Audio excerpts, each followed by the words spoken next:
Mobile, Alabama, tiene un secreto que los archivos judiciales intentaron ocultar durante más de un siglo.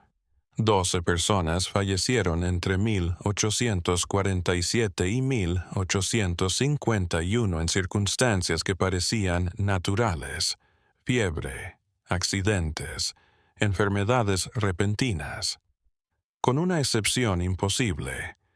Un esclavo llamado Solomon predijo cada una de estas muertes con una precisión escalofriante, en ocasiones semanas antes de que ocurrieran.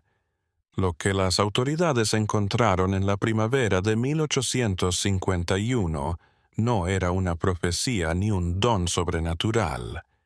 Era algo mucho más aterrador.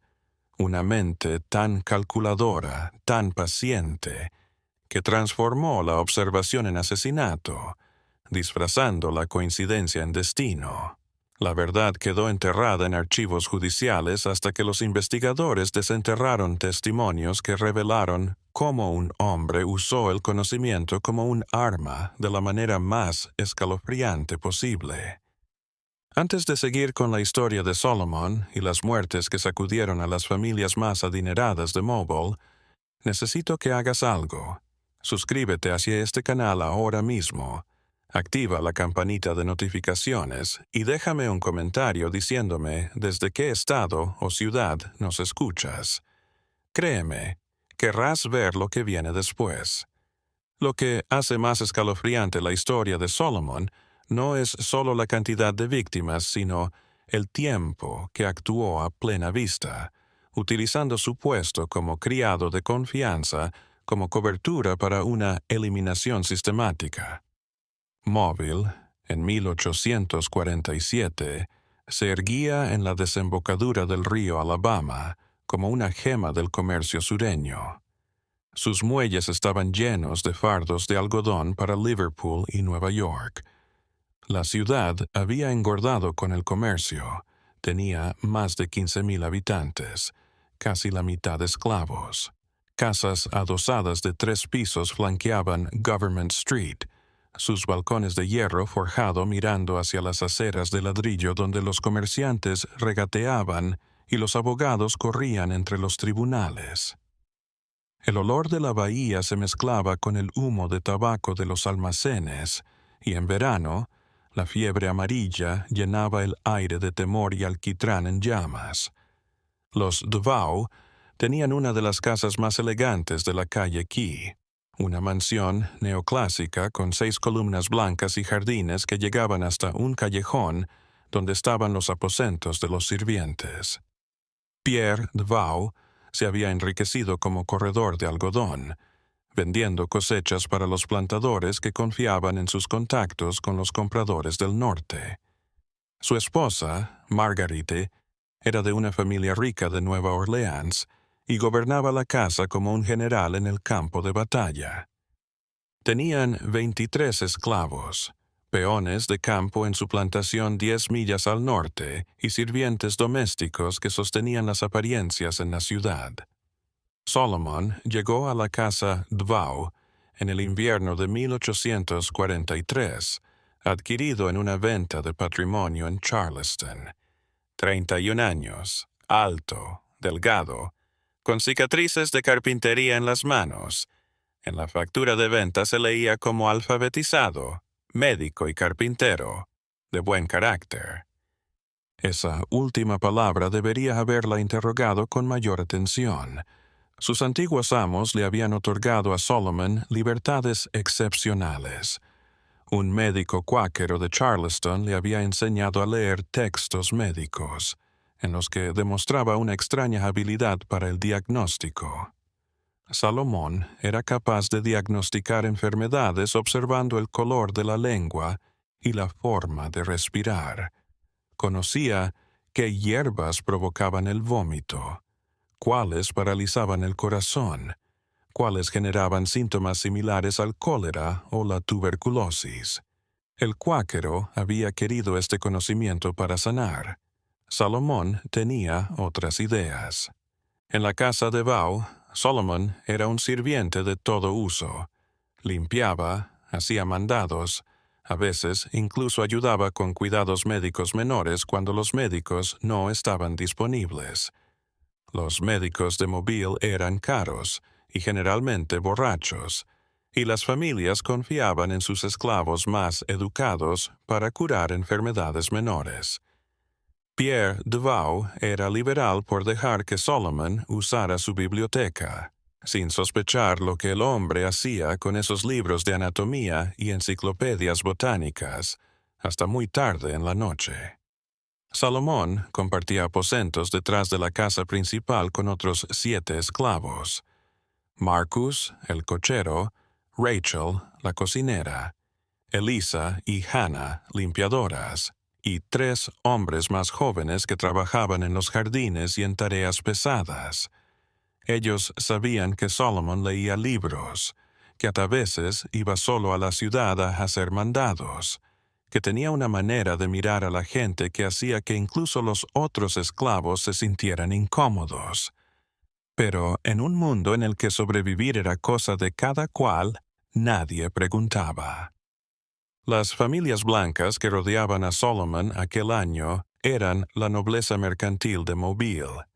También estaban los Dvau, así como los Chamberlain, un propietario de aserraderos, Thomas, y su esposa, Abigail, una coleccionista de porcelana francesa. Los Apprentice dominaban los depósitos de algodón en Water Street. Robert Apprentice era un hombre rudo, conocido por sus apuestas y por maltratar a los esclavos. Su hermana, Catherine, se había casado siendo muy joven con un hombre que se bebió hasta morir, dejándola a merced de la caridad y el humor cruel de su hermano. Estas familias se entrecruzaban. En la iglesia metodista de St. Francis Street los domingos, en los bailes de sociedad, en las mesas de juego donde se ganaban y perdían fortunas al ritmo del precio del algodón y los horarios de envío.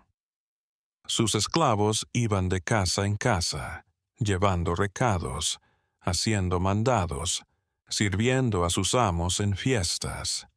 Esto formó una red, una telaraña de posibilidades de espionaje que Solomon estudió como un erudito estudia un mapa. Lo que nadie sabía aún era que Solomon había estado en Mobile durante 4 años, pero no haciendo lo que pensaban. Estaba aprendiendo horarios, rutinas, puntos débiles, conociendo quién bebía, quién tenía el corazón débil, quién temía más a la enfermedad que a nada, aprendiendo qué familias rivalizaban en privado, qué matrimonios se habían enfriado, qué hombres tenían secretos que los exponían al chantaje. Él miraba, escuchaba, esperaba. Igualmente, recogía en jardines y en sus diligencias por las calles de Mobile.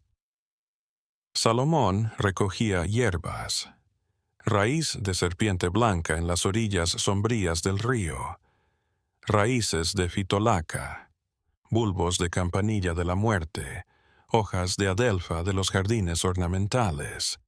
Conocía el efecto de la digital en un corazón debilitado, cómo el acónito podía simular un ataque al cerebro, cómo el arsénico podía atribuirse al agua de pozo contaminada.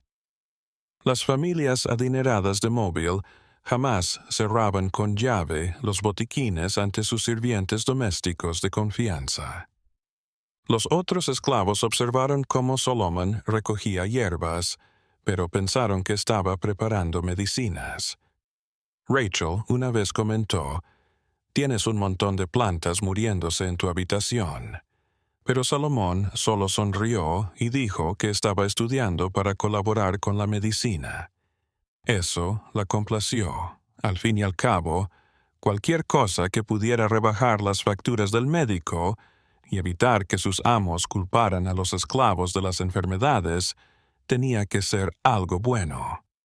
Para la primavera de 1847, Solomon lo tenía todo preparado.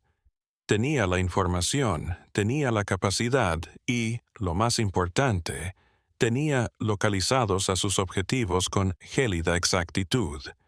No muertes aleatorias que llamarían la atención, sino que seleccionó víctimas cuyas muertes parecerían naturales, incluso esperadas.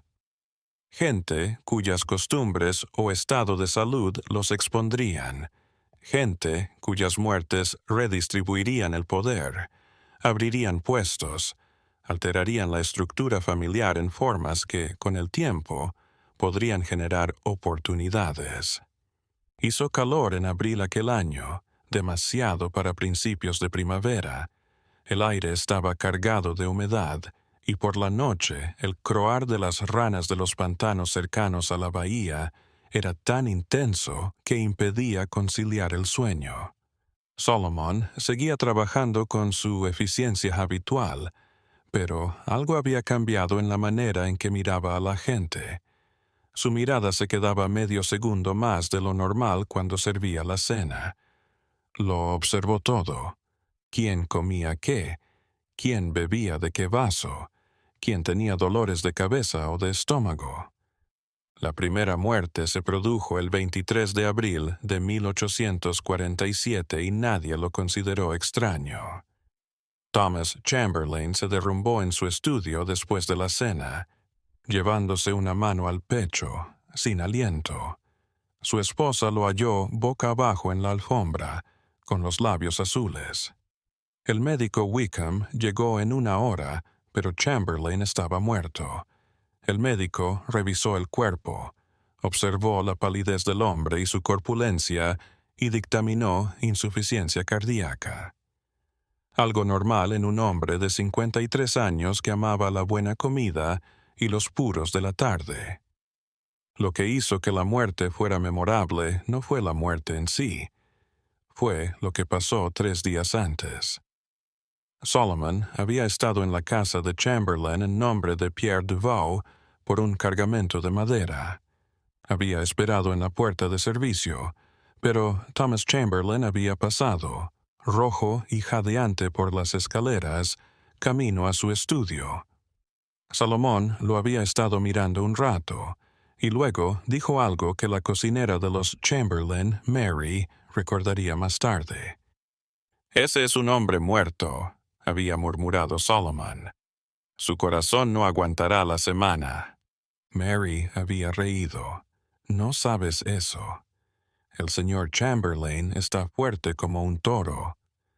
Salomón solo la había observado con sus ojos constantes. 3 días, tal vez 4. Su corazón está latiendo demasiado. Lo notas en sus dedos hinchados, en su cuello pulsante. Se va a detener. Cuando Thomas Chamberlain murió 3 días después, Mary sintió un escalofrío por la columna vertebral. Se lo comentó a su ama, quien lo atribuyó a una casualidad. «El hombre tenía un corazón débil», dijo Abigail Chamberlain. Todos podían verlo, pero las palabras de Solomon se atascaron en la mente de Mary como una astilla. La segunda muerte se produjo 6 semanas después, a principios de junio. El calor había envuelto a Mobile como una manta empapada en agua tibia. Se acercaba la época de fiebre amarilla y las familias que podían ya hacían planes para escapar a las tierras altas del interior. La hermana viuda de Robert Apprentice, Catherine Apprentice, se enfermó un miércoles por la noche.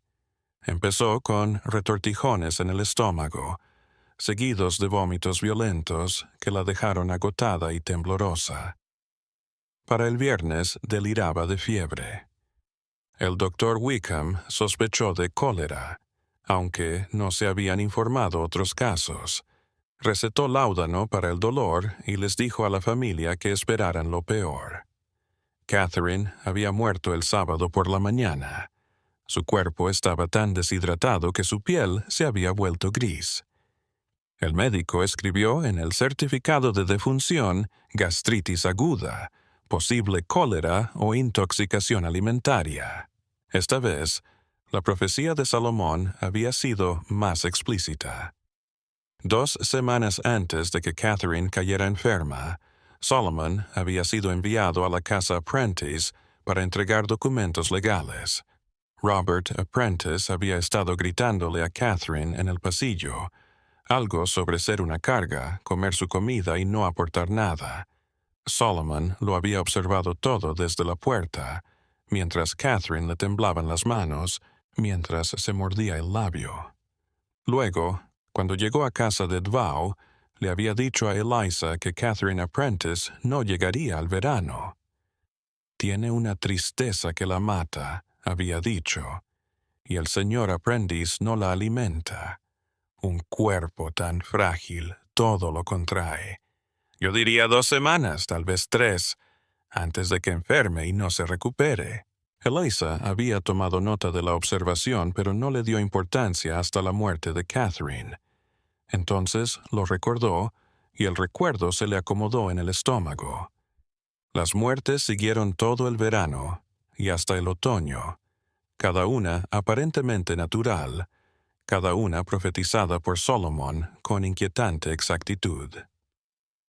En julio, un empleado de la bolsa de algodón llamado William Foster se ahogó en la bahía. Estaba ebrio, se cayó del muelle por la noche y nadie encontró su cuerpo hasta la mañana. Solomon le había dicho a Marcus, el cochero, hace una semana, que Foster vivía con tiempo prestado y que un hombre que bebía así tan cerca del agua no duraría.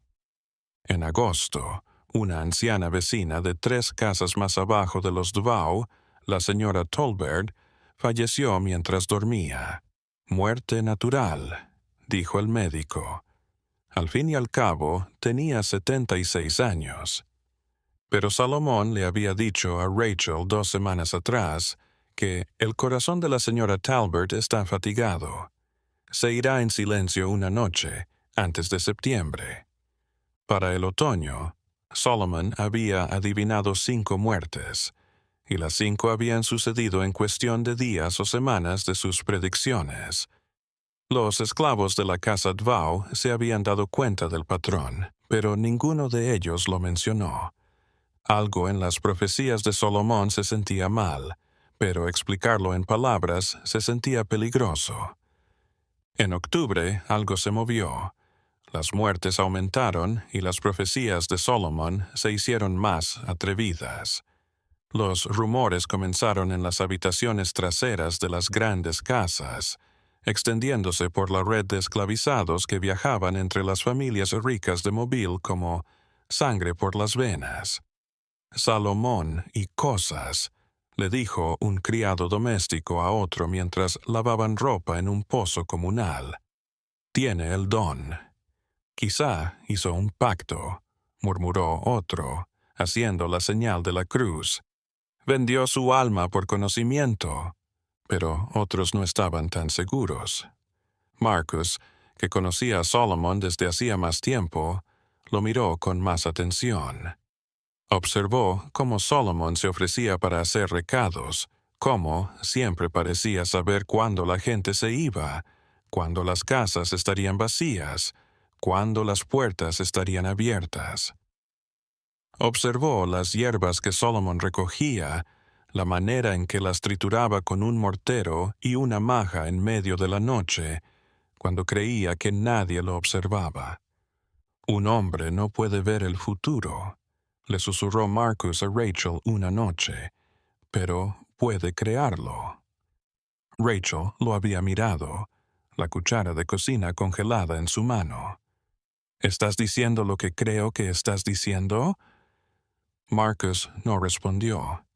En cambio, preguntó, ¿has notado que la gente cuya muerte profetiza Salomón son siempre gente que ha estado cerca de él, a la que sirvió comida o llevó medicinas o tuvo alguna causa de estar cerca? Rachel pensó en las hierbas, en los polvos, en la manera en que Solomon a veces llevaba tónicos a los enfermos en actos de caridad. El pensamiento que se le vino a la mente fue tan atroz que no pudo sostenerlo. Incluso pensarlo era peligroso. Si fallaba, habría acusado a un hombre inocente. Si tenía razón, sabía algo que podría matarla. Así que hizo lo que hacían la mayoría de los esclavos cuando se encontraban ante un conocimiento peligroso. Se calló y observó. La sexta muerte llegó en noviembre y llegó demasiado cerca de casa. El socio de Pierre Deveau, Henry Lauron, murió repentinamente a los 48 años. Había estado sano, fuerte, pero cayó enfermo con lo que parecía ser gripe. A los 3 días estaba muerto. El médico dijo insuficiencia respiratoria aguda y que podría haber sido una cepa muy agresiva de neumonía. Salomón lo había adivinado 2 semanas antes, diciéndole al mismo Pierre Deveau que Lauron se veía enfermo y que tal vez querría poner sus asuntos en orden pronto. Deveau lo había descartado como una conversación ociosa, pero cuando Lauron murió, recordó la conversación con un escalofrío de inquietud. Lo que Deveau no sabía era que Solomon había ido a la casa de Lauron 4 veces en las 2 semanas previas a su muerte, cada vez saliendo con papeleo de la oficina de Deveau. Siempre Lauron le había ofrecido café o agua, que Solomon había rechazado amablemente, pero había ayudado a preparar. El criado personal de Lauron, un esclavo llamado Jacob, recordaría más tarde que Lauron se había quejado de un sabor amargo en su café de la mañana en 2 ocasiones, pero lo había atribuido a granos malos. La séptima muerte fue la más perturbadora porque fue un niño. Los Whitfield vivían en Government Street, en una casa casi tan imponente como la mansión Deveau. Tenían 4 hijos y la menor, Sarah, de 7 años, siempre había sido enfermiza. Contraía todas las enfermedades que ocurrían en Mobile y su madre se preocupaba por su salud. En diciembre, Solomon le dijo a Marguerite Deveau que la chica Whitfield no verá la primavera. Lo dijo como quien dice está lloviendo mientras servía el té. Tiene un punto débil en los pulmones. La próxima fiebre se lo lleva. Margarite se había horrorizado con la noticia. Es una cosa horrible que decir de un niño. Salomón asintió. Solo digo la verdad, señora. He visto esa mirada antes. El cuerpo se rinde. Sarah Whitfield se enfermó de neumonía en enero de 1848 y falleció tras una semana de fiebre y dificultad para respirar. Su madre estaba destrozada. El médico dijo que era lamentable, pero previsible dada la delicada salud de la niña. Pero, cuando Margarita escuchó acerca de la muerte, recordó la profecía de Solomon como agua helada en sus venas. ¿Cómo lo supo? ¿Y por qué sonaba menos a profecía y más a plan en ejecución? Se lo dijo a su esposo esa noche. Pierre, algo anda mal con Solomon. Ha vaticinado demasiadas muertes, y todas se cumplen. Pierre se sirvió más brandy y desestimó sus temores. El hombre es espectador. Estuvo con ese médico cuáquero en Charleston. Sabe leer los signos de la enfermedad. No es magia, Marguerite, es instrucción. Pero hasta Pierre se estremeció. Había empezado a darme cuenta de cómo se desplazaba Solomon por la casa, silencioso, observador, siempre presente pero nunca del todo presente, como una sombra que había aprendido a poner la mesa. La octava muerte trajo los murmullos de la preocupación silenciosa al temor abierto. Robert Apprentice, el propietario del almacén de algodón que había tratado tan cruelmente a su hermana, murió en febrero de 1848. Había estado bebiendo en una casa de apuestas en Water Street. Se peleó por las cartas y se fue a casa furioso. En algún punto se derrumbó en un callejón. Un guardia nocturno lo descubrió al amanecer, frío y tieso, con el rictus congelado en el rostro. El médico dijo que era un derrame cerebral, probablemente causado por todo el alcohol que bebía y su mal genio. Pero Robert Apprentice tenía solo 42 años y, aunque bebía, siempre había sido un toro. Solomon había adivinado esta muerte un mes antes, advirtiendo a Marcus que el aprendiz va a tentar demasiado a la suerte una de estas noches. Un hombre con tanto odio, bebiendo de ese modo, va a reventar su cerebro como una fruta madura. Marcus se sintió enfermo al escuchar sobre la muerte de Apprentice. La predicción había sido demasiado precisa, demasiado segura, y él sabía algo que nadie más sabía. Solomon había sido enviado a entregar un mensaje a Apprentice la noche antes de su muerte. Había estado a solas con Apprentice en la oficina del almacén durante unos minutos y, cuando volvió al carruaje, Marcus había notado algo. Las manos de Solomon olían a almendras amargas. Ese pensamiento torturó a Marcus. Almendras amargas. Había oído hablar de un veneno que olía así, capaz de detener el corazón de un hombre o destruir su cerebro. Pero, ¿cómo lograrlo? Y sobre todo, ¿cómo acusar a alguien de poseerlo sin arriesgar la propia vida en la hoguera? Para la primavera de 1848, la población esclavizada de Mobile se dividió en dos campos. Los que pensaban que Solomon tenía poderes sobrenaturales y los que sospechaban algo mucho más oscuro. Los fieles lo señalaron con exactitud. 8 personas, y las nombró a todas, dijo una costurera. Eso no es suerte, es el don. Pero entre quienes conocían a Solomon en persona, que compartían sus aposentos, que trabajaban a su lado, se estaba gestando otra teoría. No lo decían, pero estaba en el aire como humo. Solomon no estaba adivinando muertes, las estaba creando. El problema era la prueba. En un sistema legal que apenas reconocía a los esclavizados como personas, que no aceptaba su testimonio en los tribunales a menos que fuera confirmado por testigos blancos, ¿qué podían hacer? Contarle a Pierre Duval lo que sospechaba y decirle que creían que su fiel mayordomo era un asesino en base a hierbas y presentimientos. Serían castigados por rebelarse, vendidos o algo peor. Así que miraron y esperaron a que alguien con poder real se diera cuenta del patrón. Ese alguien resultó ser el Dr. Edmund Wickham, el médico que había firmado certificados de defunción para 5 de las víctimas profetizadas por Solomon. Wickham era un buen médico, aunque con el cinismo propio de los hombres que habían visto demasiada muerte. Bebía más de lo debido, pero no era estúpido, y para marzo de 1848 había notado algo perturbador, una serie de muertes aparentemente naturales, pero todas relacionadas con la casa Duval. Todo empezó cuando Abigail Chamberlain, ahora viuda y heredera del negocio maderero de su difunto esposo, comentó en una reunión social que el criado de los Duval había profetizado la muerte de su esposo. Lo dijo con ligereza, como una curiosidad, pero el interés de Wickham se agudizó. ¿Qué quieres decir con predijo? Dijo. Dijo a la cocinera que su corazón fallaría en una semana. Y lo hizo, 3 días después. Wickham tenía una mente de arrendajo, recogiendo detalles brillantes.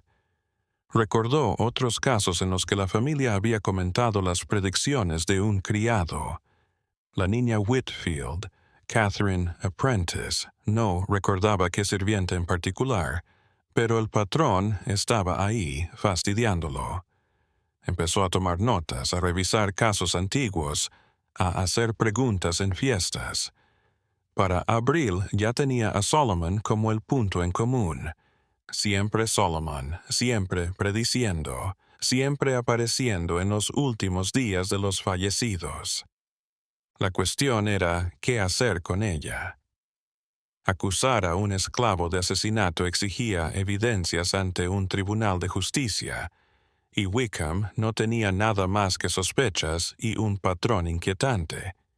Pero Sobre todo, acusar de tal cosa le obligaría a reconocer que se había perdido 8 asesinatos que sucedieron justo bajo sus narices.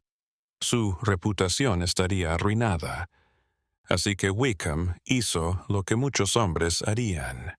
Intentó pillar a Solomon en el acto. Empezó a ir a eventos sociales en las casas donde Solomon trabajaba, a verlo en acción.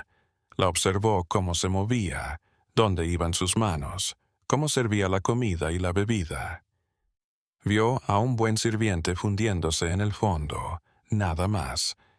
Pero también notó algo más. Solomon lo estaba mirando a él. Era discreto. Una mirada un segundo más de lo debido. Una sonrisa cuando sus ojos se encontraban al otro lado de la sala. Salomón sabía que lo estaban mirando y no parecía importarle. De hecho, era gracioso. La novena muerte se produjo en mayo de 1848 y sacudió al corazón de la comunidad jurídica de Mobile. El juez Marcus Finley, del Tribunal de Circuito de la ciudad, falleció en su domicilio tras una breve enfermedad. Tenía 61 años. Se había quejado de dolores en el pecho durante semanas y finalmente había muerto de lo que el Dr. Wickham lo que diagnosticó fue una enfermedad cardíaca. Una muerte natural, perfectamente comprensible para un hombre de su edad y costumbres. Solo que Solomon lo había adivinado 5 semanas atrás, diciéndole a Pierre Duval que el juez Finley no llegaría vivo a la boda de su hija en junio. Pierre Duval finalmente se dio cuenta. Llamó a Solomon a su gabinete al día siguiente del funeral de Finley y lo enfrentó. «¿Cómo lo supiste?», exigió Duval. «¿Cómo supiste lo del juez Finley y la chica Chamberlain y todos los demás?» Salomón se había erguido, su rostro impasible. «Veo, señor. Cuando aprende a leer los signos de la enfermedad, nota cosas que otros no ven. El juez Finley parecía un hombre con el corazón roto. Cualquier médico con conocimientos habría podido notarlo. Pero tú no eres médico», dijo Duval. «Eres un esclavo que aprendió algo de medicina de un cuáquero. Eso no te da el poder de adivinar cuándo va a morir alguien con exactitud de semana». «No, señor», asintió Salomón, «pero me muestra la muerte cuando otros no quieren mirar». Algo en la forma en que lo dijo, algo que hizo que la piel de Duval se arrastrara. No desafío, exactamente, sino una especie de confianza silenciosa que no se ajustaba a un esclavo que se dirigía a su amo. Fue como un reto envuelto en obediencia. Duval lo despidió, pero no pudo sacudirse la conversación de la cabeza. Aquella noche se lo comentó al Dr. Wickham en el Gentleman's Club de Mobile, y por primera vez los dos hombres compararon notas en serio. 9 muertes, 9 profecías, 9 aciertos perfectos. «Imposible», dijo Dow, pero su voz dudaba. «No, si él está causando que sucedan», respondió Wickham en voz baja. Se miraron a través de la mesa, la acusación pesando entre ellos como una presencia. Si Solomon era un asesino, había estado suelto durante más de 1 año, matando a personas de Mobile en plena vista, mientras todos pensaban que sus víctimas morían por causas naturales. «Necesitamos evidencia», dijo Duval finalmente. «Evidencia real, no solo patrones, porque si lo acuso y me equivoco, estoy perdido. Y si lo acusamos y tiene razón, tendremos que justificar cómo dejamos morir a 9 personas antes de darnos cuenta». Decidieron vigilar a Solomon, anotar todo y esperar a que cometiera un error. Lo que no sabían era que Solomon ya había anticipado sus sospechas y estaba preparando su movimiento más audaz hasta el momento. La primavera tardía de 1848 agitó la casa de Vau como nubes de tormenta antes del trueno. Salomón siguió cumpliendo con sus obligaciones con la misma eficiencia tranquila, pero todos notaron la diferencia. Marguerite de Vau se sorprendió viéndolo poner la cena, preguntándose si el tenedor que le entregaba había tocado algo que no debía. Pierre comenzó a cerrar con llave su botiquín y a revisar el contenido todas las noches. El doctor Wickham venía más a menudo, siempre mirando, siempre tomando notas. Los esclavos de la casa lo pasaron peor que nadie. Podían sentir que algo se acercaba. Lo veían en los ojos tensos de los blancos, en cómo Solomon se había vuelto aún más callado de lo normal, en cómo el aire mismo parecía contener la respiración. Rachel finalmente habló una noche en los aposentos. Solomon, te están observando. Lo que sea que estés haciendo, detente. Solomon había estado moliendo hierbas en su mortero y maja, el sonido rasposo llenando la pequeña habitación. No levantó la vista. No sé a qué te refieres. Sí sabes, dijo Marcus en la puerta, su voz dura, enojada. Todos lo sabemos. Puede que no lo hablemos, pero sabemos que esas personas que predijiste que morirían no murieron solas. Tú les ayudaste. Salomón finalmente levantó la vista, sus ojos encontrándose con los de Marcus por un largo momento. No respondió y el silencio se alargó hasta que parecía que algo se iba a romper. «¿Crees que lo sabes?», murmuró Salomón. «Pero no sabes lo que es ver a tus dueños comportarse como dioses, verlos arruinar vidas por placer, verlos engordar mientras otros mueren de hambre, oírlos predicar misericordia en la iglesia y llegar a casa y pegar por un plato roto. ¿Así que los mataste?». La voz de Rachel se quebró. «¿Simplemente elegiste quién vivía y quién moría?». «Decidí», dijo Solomon, y había algo horrible en su calma, «que si voy a ser su posesión, si voy a servir su comida y lavar su ropa y escuchar sus secretos, entonces también puedo ser útil a mi manera». Cada persona que he ayudado a morir era alguien que empeoró el mundo con su presencia. «Esa no es tu decisión», dijo Marcus, pero su voz carecía de convicción porque la verdad era que cada esclavo en esa habitación había soñado con la muerte de sus amos. Salomón las había hecho realidad. «No es una opción», respondió Salomón. «Es posibilidad. Me mostraron, me abrieron, me confiaron. Me educaron en medicina para curarlos. Nunca imaginé que la usaría para algo más. Ese fue su error». «¿Y ahora?», dijo Eliza en voz baja. «¿Y ahora que lo sospechan?». Salomón sonrió, y fue lo más aterrador que cualquiera de ellos había visto, no porque fuera cruel, sino porque le divertía. «Ahora les doy lo que quieren». La 10ª muerte llegó 2 semanas después y lo cambió todo. El doctor Edmund Wickham se enfermó un martes por la mañana a principios de junio. Empezó con mareos, luego náuseas tan fuertes que no podía ni tenerme en pie. Para el miércoles estaba en cama con lo que parecía una intoxicación alimentaria severa, vómito, diarrea, fiebre, debilidad. Su esposa llamó a otro médico de Montgomery, pero para el jueves los riñones de Wickham estaban fallando. Murió el viernes por la tarde y en sus últimos momentos lúcidos alcanzó a balbucear a un compañero. «Revisa a Salomón, el esclavo de Duvau, envenenador». Pero las palabras se arrastraron, desesperadas los delirios de un hombre agonizante. El médico de Montgomery asintió lentamente y escribió: «Insuficiencia renal aguda, posible envenenamiento por arsénico», en sus notas iniciales, pero no tenía forma de probar cómo podría haber sucedido eso. Lo que hizo que la muerte de Wickham fuera tan sospechosa fue el momento. Salomón lo había adivinado 3 semanas atrás, comentándole a Margaret Duval que el Dr. Wickham está hecho un lío estos días. Todo ese licor le está pasando factura. No me extrañaría que sus riñones fallen antes del verano.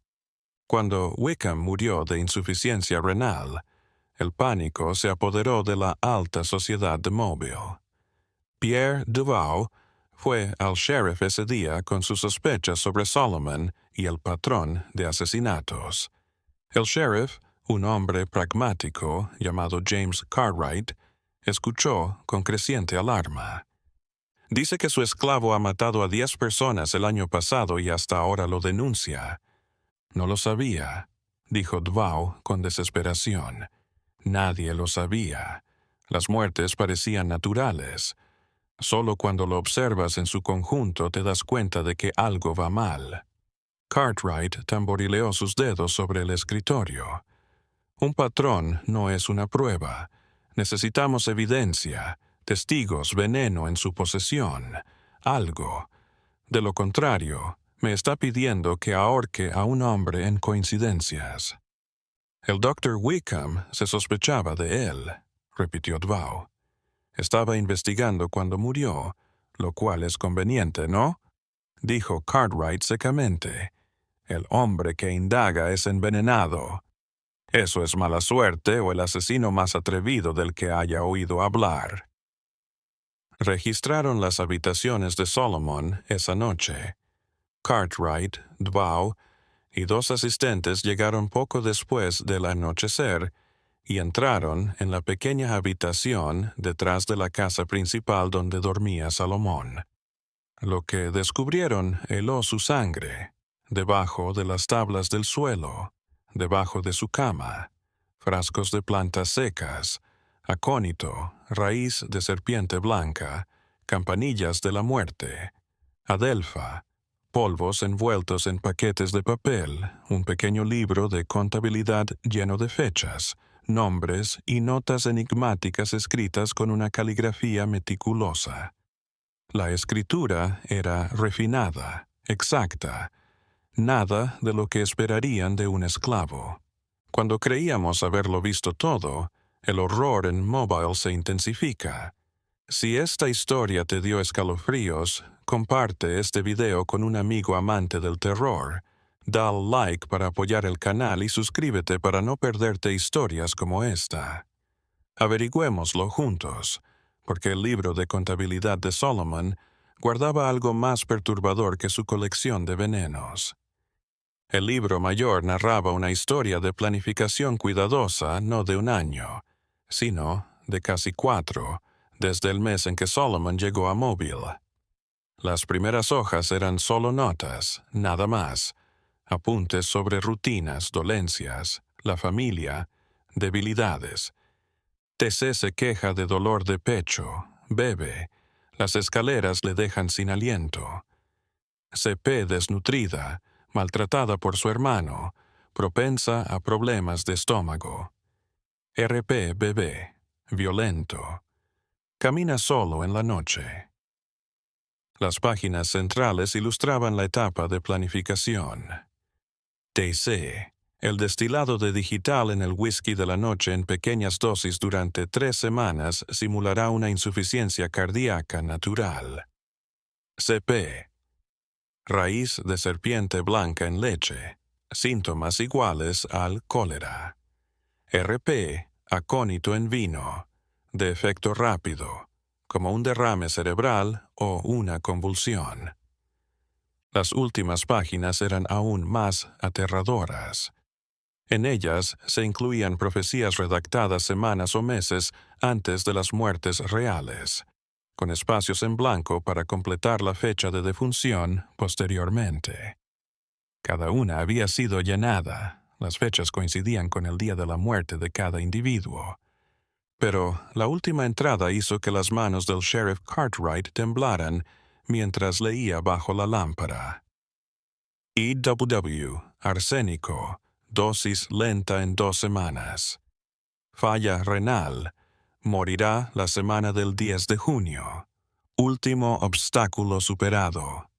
Debajo de eso quedaban 2 espacios más. PD, pendiente, MD, pendiente. Pierre Duval sintió que agua helada corría por sus venas al identificar las iniciales, su nombre y el de su esposa. Iba a matarnos, susurró Duval. Margarita y yo éramos los siguientes. Salomón fue arrestado esa noche sin oponer resistencia. De hecho, parecía que los hubiera estado esperando, sentado en su cama y completamente vestido, cuando irrumpieron con linternas y armas. No peleó, no rogó, no se sorprendió.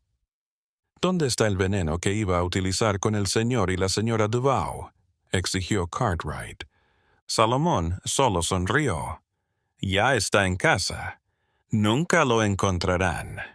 Inspeccionaron la casa Duval durante los 3 días siguientes, buscando en las despensas, botiquines, sótanos, azucareros, teteras, cualquier cosa que Solomon pudiera haber tocado. No hallaron nada. O estaba mintiendo o lo había ocultado tan bien que solo se revelaría demasiado tarde. Pierre Duval no volvió a probar nada de su casa en 15 días. Comió y bebió en hoteles y en comida que le traían personas en quien confiaba. Marguerite se volvió tan ansiosa que veía veneno en cada taza de té, en cada plato, en cada vaso de agua. Contrataron catadores, pusieron guardias, y aún así no pudieron quitarse de encima la sensación de que la muerte estaba esperando en su propia casa, silenciosa e invisible. El juicio de Solomon se inició el 30 de junio de 1848 en el mismo tribunal donde una vez había servido el juez Finley. El juicio atrajo a una multitud que llenó la galería, familias adineradas cuyos amigos y familiares habían fallecido, curiosos atraídos por el caso mediático y esclavos que observaban en silencio desde la sección segregada, con expresiones impasibles. La fiscalía apoyó su caso en el libro de contabilidad, en la colección de venenos y en el testimonio de los esclavizados en la casa Duval. Rachel describió las hierbas que había visto a Solomon recoger. Marcus dijo que olió almendras amargas en las manos de Solomon la noche en que murió Robert Apprentice. Elisa narró sus predicciones y cómo todas se habían hecho realidad con una exactitud imposible. Pero la evidencia más condenatoria vino de Jacob, el hombre esclavizado que había trabajado para Henry Laurent. Reconoció bajo juramento que Solomon había preparado el café de Laurent en 2 ocasiones distintas, y que en ambas ocasiones Laurent se quejó de que estaba amargo. No había hablado antes por miedo, y porque ¿quién creería en las sospechas de un esclavo? La defensa, un joven abogado llamado Philip Hastings, designado por el tribunal, dijo que la evidencia era circunstancial. Sí, Salomón tenía hierbas y brebajes, pero le habían instruido en medicina y al parecer preparaba pociones. Sí, había predicho cosas, pero eran cosas que cualquiera con conocimientos médicos podría predecir. El libro de contabilidad parecía notas de un médico en lugar de planes de asesinato. ¿Dónde están los testigos que lo vieron envenenar?, dijo Hastings. ¿Dónde está la evidencia de que estas sustancias causaran alguna de las muertes? Tenemos un modus operandi y tenemos sospechas, pero no tenemos evidencia más allá de toda duda razonable. El tercer día del juicio, el mismo Solomon subió al estrado, algo inusual para un esclavizado, pero que la fiscalía presionó para que confesara en el acta. El fiscal, un hombre severo llamado Wallace Brinage, se acercó a Solomon con el libro mayor en la mano. ¿Lo escribiste? Sí, dijo Solomon en voz baja. ¿Y estas entradas de aquí? TC, fragmento digital. CP, serpiente blanca raíz. RP, acónito. ¿Qué quieren decir? Solomon se enfrentó al jurado y, cuando habló, su voz era clara y culta, para sorpresa de todos los que esperaban un inglés entrecortado y sumisión. «Quieren decir lo que usted piensa que quieren decir», dijo Salomón. «Observé a todos. Aprendí sus puntos débiles y los eliminé del mundo». Un susurro recorrió la sala. Hastings trató de protestar, pero Solomon siguió. Thomas Chamberlain hacía trabajar hasta morir a sus esclavos de campo y se reía cuando se desplomaban. Catherine Apprentice fue maltratada durante años por su hermano y nadie la ayudó. Robert Apprentice era un monstruo que había azotado a 3 esclavos hasta la muerte y no fue castigado. El juez Finley colgaba a un hombre por robar pan y dejaba libres a los criminales ricos. El doctor Wickham se estaba acercando demasiado a la verdad, por lo que tuvo que marcharse.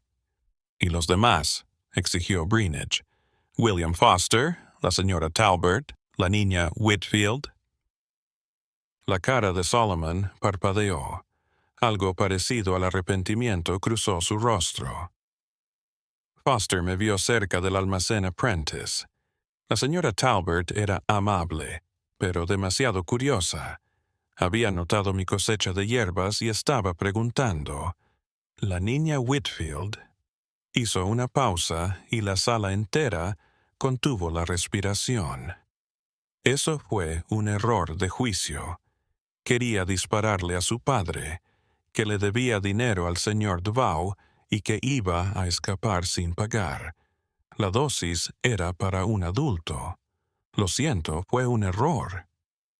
La sala se llenó. La multitud gritó, lloró. El juez golpeó su mazo. En la galería, Amelia Whitfield tuvo que ser sujetada por su esposo gritando acusaciones a Solomon con lágrimas corriendo por su rostro. Cuando finalmente se restauró el orden, Greenwich hizo la pregunta que todos querían saber. «¿Por qué? ¿Por qué lo hiciste?» La respuesta de Solomon fue tan calmada y racional que de alguna manera fue más perturbadora que la rabia. «Porque podía», respondió encogiéndose de hombros. «Me enseñaron y nunca pensaron que lo usaría en su contra. Me confiaron su comida, su medicina, sus necesidades diarias más privadas, y nunca se detuvieron a considerar lo que esa confianza me permitió hacer. Me trataron como a una posesión, como a menos que a una persona, y luego se sorprendieron de que me comportara como menos que humana». Se inclinó un poco, sus ojos recorriendo las caras blancas de la sala. «Yo era invisible para ustedes. Caminaba por sus hogares como un mueble y hablaban de sus secretos, sus pecados, sus maldades como si no estuviera allí. Todos vosotros en esta habitación habéis dicho o hecho, en presencia de un esclavo, cosas que jamás haríais en presencia de vuestros iguales. Eso es poder, el poder de ser subestimado». «¿Así que fue venganza?», preguntó Greenwich. «No», dijo Salomón. «La venganza es sentimental. Esto funcionó. Elegí a gente cuyas muertes me beneficiarían, eliminarían rivales o suprimirían a aquellos que empeoraban el mundo en una medida real. Fue metódico, premeditado, y habría seguido para siempre si el Dr. Wickham no hubiera sido tan atento como lo fue». La pregunta de los 2 objetivos restantes, Pierre y Marguerite Duval, colgó en el aire como el veneno. «¿Envenenaste de verdad a la familia Duval?», exigió Greenwich. «¿O esa entrada en tu libro mayor fue solo planificación?» Salomón sonrió, y fue una sonrisa que perseguiría a Pierre Duval por el resto de su vida. ¿Y qué? El miedo es como el veneno, ¿no? Se van a pasar la vida preguntándose en cada comida, en cada bebida, en cada enfermedad. Se preguntarán si algo que dejé en su casa hace años, finalmente está surtiendo efecto. Eso también es una forma de morir, solo que más lenta. El jurado deliberó durante menos de una hora antes de declarar culpable en todos los cargos. Salomón fue condenado a la horca en 2 semanas. La ejecución se llevó a cabo el 28 de julio de 1848 en el patio trasero del juzgado de Mobile. Se congregaron casi 300 personas, la mayoría familiares de los fallecidos. El ambiente era raro, no festivo, pero no triste. Era como alivio y miedo a la vez, como si matar a Solomon no fuera suficiente para borrar lo que había hecho. Salomón se dirigió a la horca sin resistirse. Se había negado a ver a un clérigo. Se había negado a los últimos ritos. Se había negado a pedir perdón. Cuando le preguntaron si tenía algunas últimas palabras, miró a la multitud y dijo algo que la gente discutiría durante años. Ustedes crearon un sistema que cosifica a las personas y luego se sorprenden cuando la cosa se revela. Habrá otros como yo. Quizás no hoy, quizás no el año que viene, pero llegarán, porque no pueden encadenar las mentes de las personas, por muchas cadenas que tengan. Solo pueden pretenderlo hasta que uno de nosotros lo revele.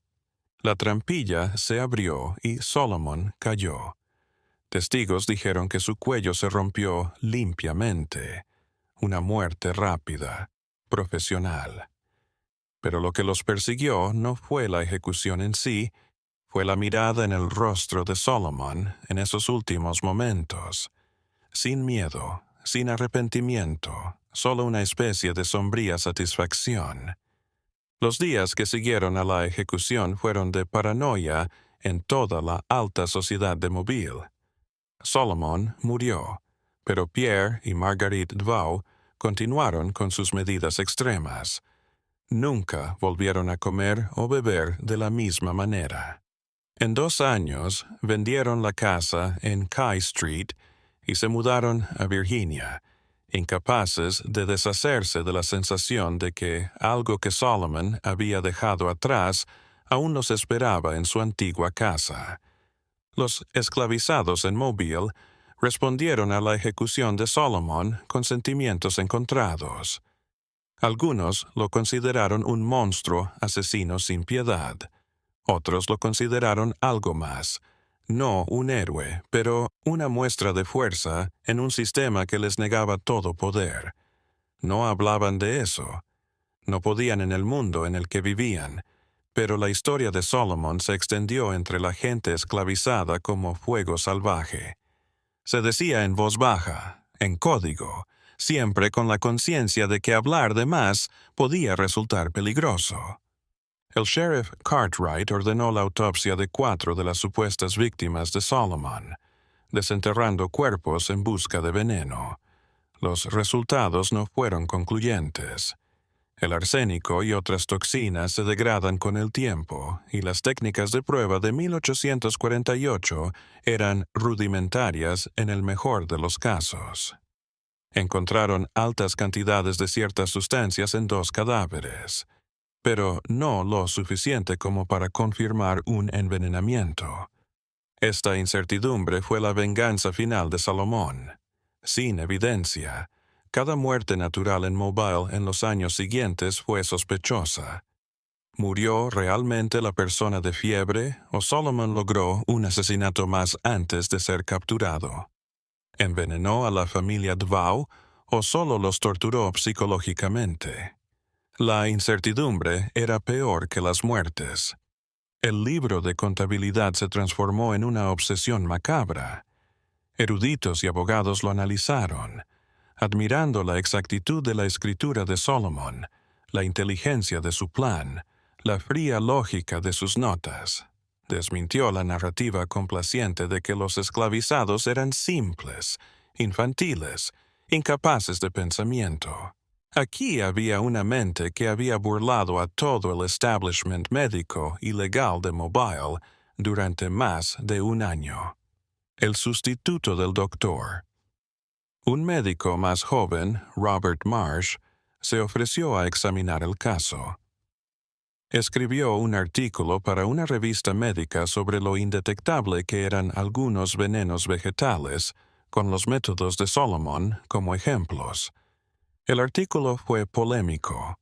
Algunos médicos culparon a Marsh de dar ideas a los envenenadores, pero mejoró el conocimiento de la toxicología e inspiró una mejor documentación de las muertes sospechosas. Los demás esclavos de la casa Dvau fueron interrogados, pero no acusados. Las autoridades creyeron su historia de que habían sospechado algo, pero habían tenido miedo de hablar. Rachel, Marcus, Eliza y los demás fueron vendidos a diferentes familias, esparcidas por todo Alabama y más allá.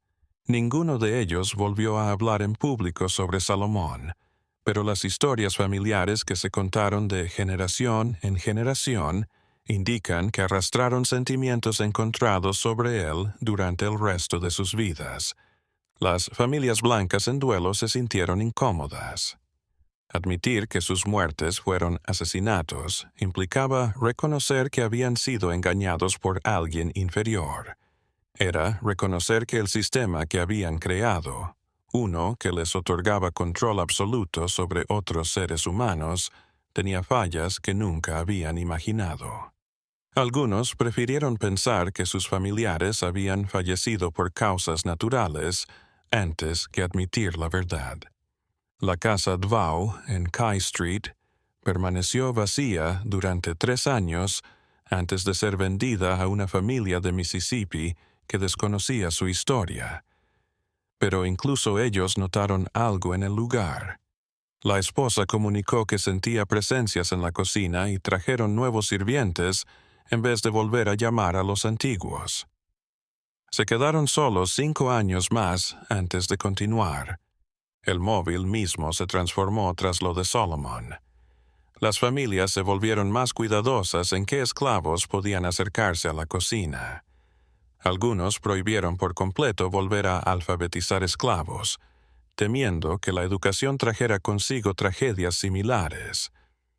Otros tomaron el camino opuesto, diciendo que un mejor trato prevendría que el resentimiento se acumulara a niveles mortales.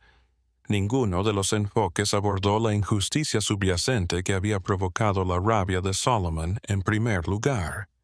El caso resurgió brevemente durante la Reconstrucción, cuando los antiguos esclavos comenzaron a dar testimonio de lo que habían vivido. Algunos testigos de la tercera edad que habían conocido a Solomon lo describieron en entrevistas como un hombre inteligente, frío y aterrador. Sus narraciones destacaron que la mayoría de los esclavos se habían opuesto a sus prácticas, considerando que sus asesinatos podrían atraer un castigo masivo sobre la comunidad. Pero también admitieron que comprendían su rabia, aunque no aprobaban lo que había hecho. Los historiadores actuales que han analizado el caso han encontrado varias cosas extrañas. En primer lugar, Salomón casi con certeza estaba mintiendo acerca de los delitos y la maldad de sus víctimas. Los archivos judiciales y personales muestran que la mayoría de sus víctimas tenían antecedentes documentados de violencia, corrupción o abuso. Segundo, sus 10 muertos pueden haber sido subestimados. Otras muertes sospechosas tuvieron lugar en Mobile en el mismo período y, aunque Solomon nunca admitió más de 10 asesinatos, algunos investigadores creen que pudo haber cometido más que nunca fueron relacionados con él. Tal vez lo más perturbador sea la pregunta de la familia Dvau. Pierre Dvau falleció en 1856 tras una enfermedad que sus médicos no pudieron identificar. Sus síntomas: debilitamiento progresivo, insuficiencia orgánica, parecían indicar un envenenamiento de acción lenta. Marguerite vivió más tiempo, muriendo en 1872, pero siempre estuvo enferma con dolencias extrañas que ningún médico pudo curar. Si Salomón los envenenó o si el miedo y el estrés acabaron con su salud naturalmente es una incógnita. El tribunal donde se juzgó a Salomón todavía se encuentra en Mobile, ahora un museo. El libro de contabilidad se guarda en sus archivos expuesto tras un cristal. Sus páginas amarillentas pero aún legibles. Quienes lo leen dicen sentirse perturbados, no por la sangre o la violencia, sino por la frialdad clínica de la escritura, la planificación meticulosa, la ausencia total de remordimiento. Es un recordatorio de que la inteligencia y la educación se pueden usar para cualquier cosa, de que el conocimiento no es bueno en sí mismo, y de que los sistemas de opresión generan presiones que se pueden aprovechar en formas horribles. La historia de Salomón y sus 12 predicciones, 10 muertes ciertas, 2 inciertas para siempre, se transformó en una advertencia que se narraba de una forma u otra, según quien la contara. Para otros, era una advertencia sobre los riesgos de enseñar a los esclavos. Para algunos, era una historia sobre los inevitables resultados de deshumanizar a las personas. Para algunos, fue una historia sobre un psicópata superinteligente que fue esclavizado.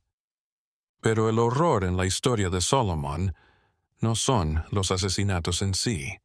Es la manera en la que actuó, la manera en la que comprendió los puntos ciegos del sistema que lo sometió y la manera en la que utilizó la confianza y la subestimación como armas. Se movió entre las mansiones más opulentas de Mobile como la muerte invisible, y nadie lo notó hasta que él lo deseó.